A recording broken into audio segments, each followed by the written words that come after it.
So today's look is actually inspired by one of my great friends, Luke Harris. He is one of the most talented, creative geniuses you'll ever see in your life. So definitely go and check him out.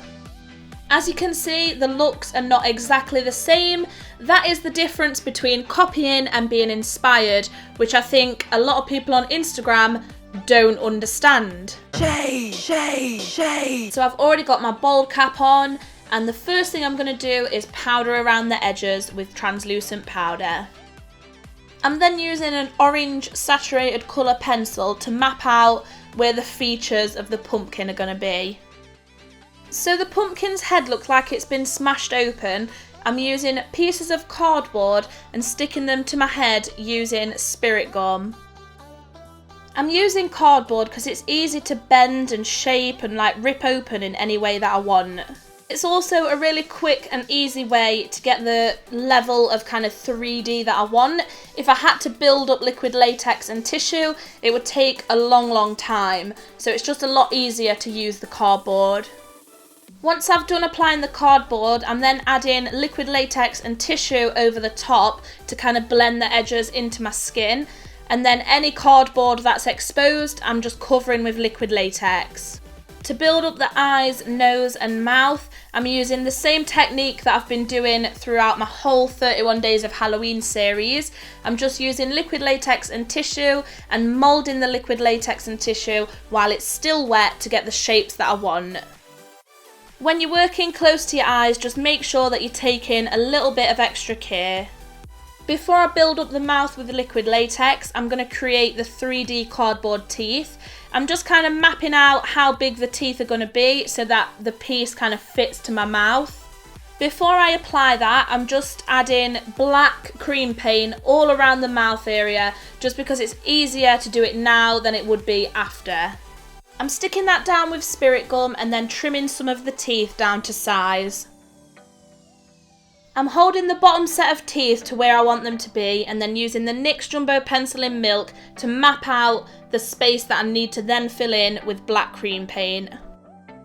I'm sticking down the bottom set of teeth with spirit gum again and then using liquid latex and tissue to build up the mouth area surrounding the teeth. I'm basically just creating a mouth around those big gnashes. I then covered my entire face in latex, and now that it's dry, I'm just powdering the whole thing with translucent powder. For the paint job, I'm using a yellow face paint first. This will just kind of act like a highlighter that's underneath the orange. In all fairness, it probably doesn't make a massive difference, but if I was doing like a watercolour or something artistically painted like that, then I would kind of have different layers to the painting. On top of the yellow, I'm painting my whole face orange, and then the exposed smashed open bit, I'm creating like a blood orange colour using orange and red face paint. I'm bringing that colour down on the face to create some depth lines as well. This is just a little bit of added detail. I will be going further with this later, but while I'm using that colour, I just thought I'd add a little bit. I'm also adding it to the edges of the eyes, the nose, a little bit on the teeth. I'm really just building up the colour to make it look more realistic. A pumpkin is not just solid one colour of orange. And now all I'm doing is adding a little bit of yellow highlighter on a sponge, again just to add some depth and different colours to the face.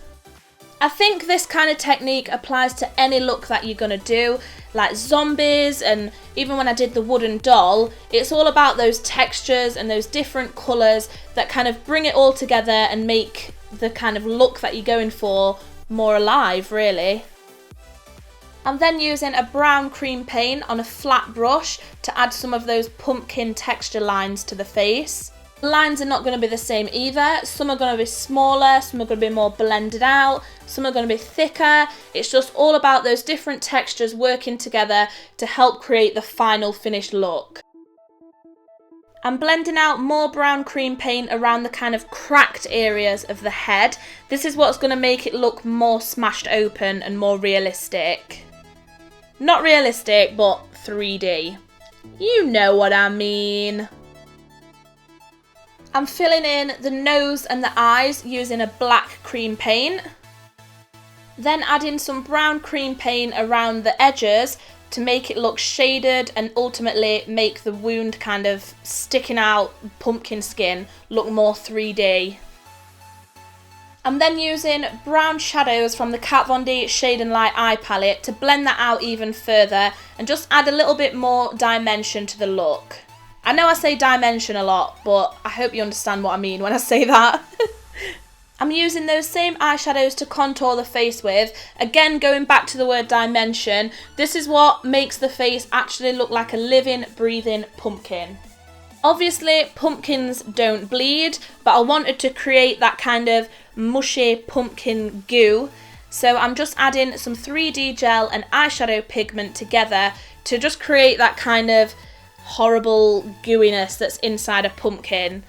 On top of that, I'm adding some pumpkin seeds, because if you smashed open a pumpkin, there would be some seeds inside. Sprinkle, sprinkle. To add some extra texture, I'm flicking on some yellow face paint. I'm also adding a little bit of that pumpkin seed goo to my teeth as well.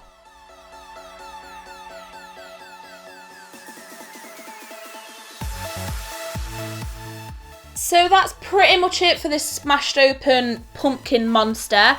If you like the tutorial, please give it a thumbs up and don't forget to subscribe to my YouTube channel. Thank you so much for watching. Bye! This is my